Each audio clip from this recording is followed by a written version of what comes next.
Hello everyone, this is Isaac White from the Crockett Tavern Museum, and today we are going to be talking about a drink that is known and loved worldwide. Now, this particular drink goes by many names: Java, Go-Go Juice, Energy Mud, but most people simply refer to it as coffee.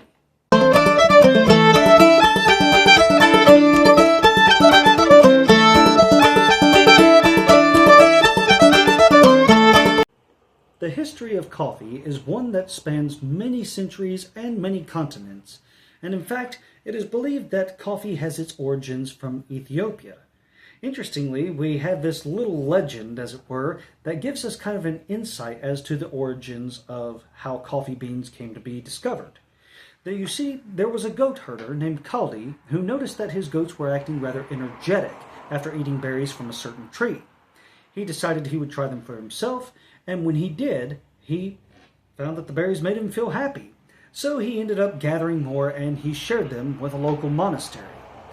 Now, despite this legend, we do know that the berries gradually made their way to Yemen, where the drink of coffee has its roots.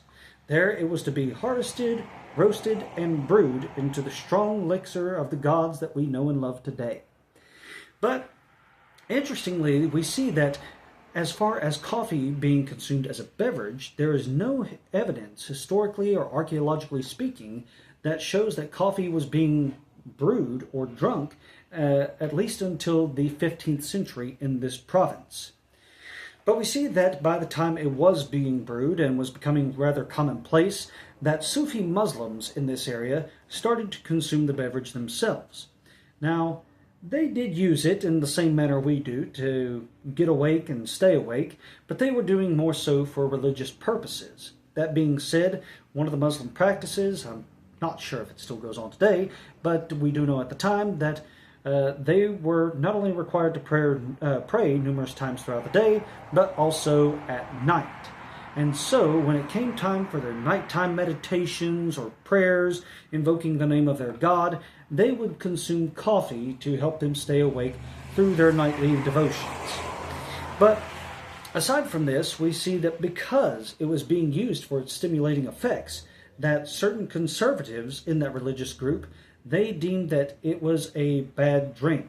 Not necessarily that it was unhealthy, but because it could be habit-forming. It could become a vice, and vice isn't exactly a virtue. So, in 1511, there was a ban put on coffee, coffee beans, or anything related to it.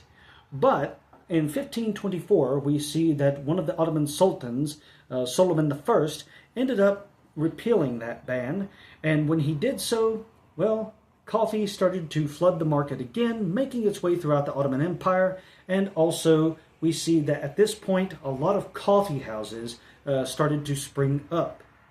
Now, when it comes to European introduction to coffee, as we would think of Europe in the proper sense, not considering the vast amount of territory that the Ottoman Empire covered, well, the first introduction to this was a mistaken introduction from the Battle of Mohawks in 1526 in Hungary.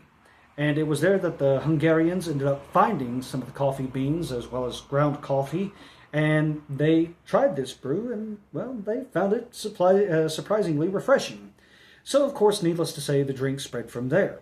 And in later years, there were Englishmen who came through Hungary, the Safavid province, or the Ottoman Empire, and when they came across coffee, tried it for the first time, they were delighted. So much so that many of them said that it was just the right kind of drink to aid in digestion, to raise the spirits, and to quicken the blood.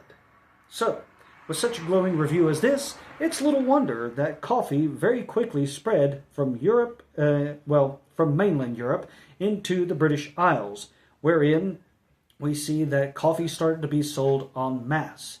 Now, interestingly enough, there were two Turkish tradesmen who dealt with coffee primarily in England, but shortly after they had started business, it was very quickly overdone and outrun by the Dutch East India and the British East India Trading Company. Well, of course, they were bringing coffee to, to the British Isles, and then, of course, to eventually their colonies. Now, what I found interesting is that For America to love coffee as much as we do, coffee drinking really didn't take off until around the time of the Revolutionary War. Prior to this, we see that what coffee was being drunk on the continent here was first evidenced from around the 1670s, where coffee was being shipped to New Amsterdam, or present-day New York. The problem with this is that these beans were being transported by ship, and so by the time they got there, they were rather old, and when they were ground and brewed into a beverage, they kind of tasted rather unpleasant. If you've ever drunk stale coffee from a gas station, then you probably got a good idea what that would have tasted like.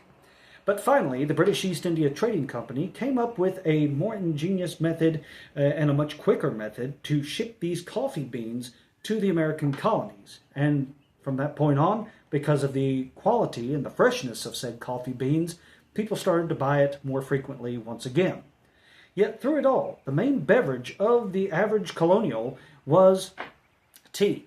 Tea brought in by the Dutch East or British India Trading Companies. And we see that it wasn't really until the acts which were passed by British Parliament, such as the Tea Act, the Townshend Acts, all that kind of stuff, that tea really started to take a publicity hit. We obviously know that, of course, there was the Boston Tea Party, wherein the Sons of Liberty crept aboard a ship and tossed over hundreds of gallons of tea into Boston Harbor. But on that little note, I have to go aside here for a moment and say that we'll probably do a video on this here sometime soon, and that is the Yorktown Tea Party, which hardly anyone has ever heard about.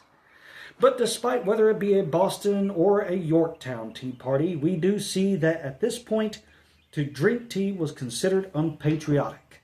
And so many people not only put a ban on buying it, but drinking it as well.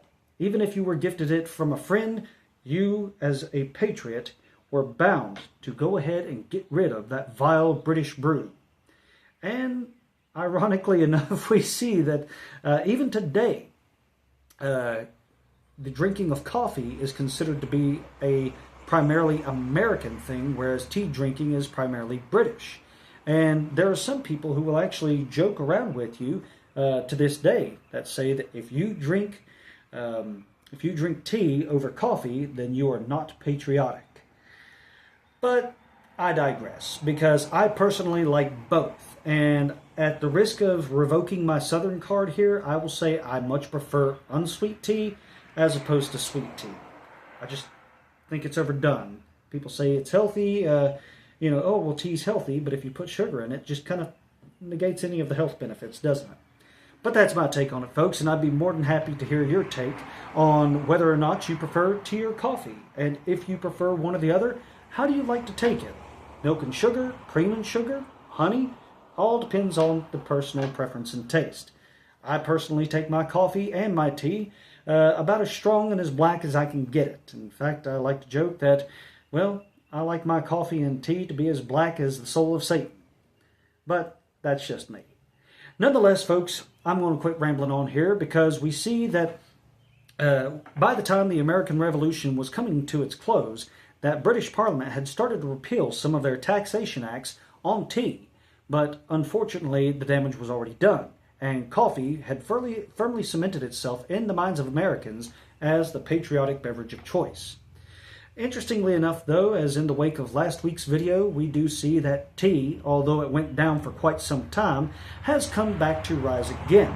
And now we see that there are not only tea shops, but also, you'll have to excuse that, folks, we are right on the roadside, but you'll find that specialty teas and tea shops can be found scattered across America in very much the same way that we would see specialty coffees and coffee houses today. But regardless of all that, folks, with these two episodes here, I hope that has enlightened you a little bit and give you a bit of a glimpse into the two most popular beverages, even today, tea and coffee. But if you like what we do and you like the show, help the channel grow. Feel free to like, share, and subscribe if you haven't already, as well as to click the bell icon so you'll never miss an upload. As always, we want to thank you for following us along on Facebook and YouTube. Your support is greatly appreciated. And if you would like to come by the Crockett Tavern Museum, again, just a little reminder, we are open for the season. Our hours of operation are from Tuesday through Saturday from 11 a.m. to 5 p.m. We do charge a small admissions fee, of course, which won't break the bank, but you'll see those prices listed in the description attached to said video. But I've already went ahead and taken enough time out of your day, so I'm going to go ahead and get out of your hair. With that being said, until next week, this is Isaac White from the Crockett Tavern Museum, signing off for now, saying goodbye and God bless.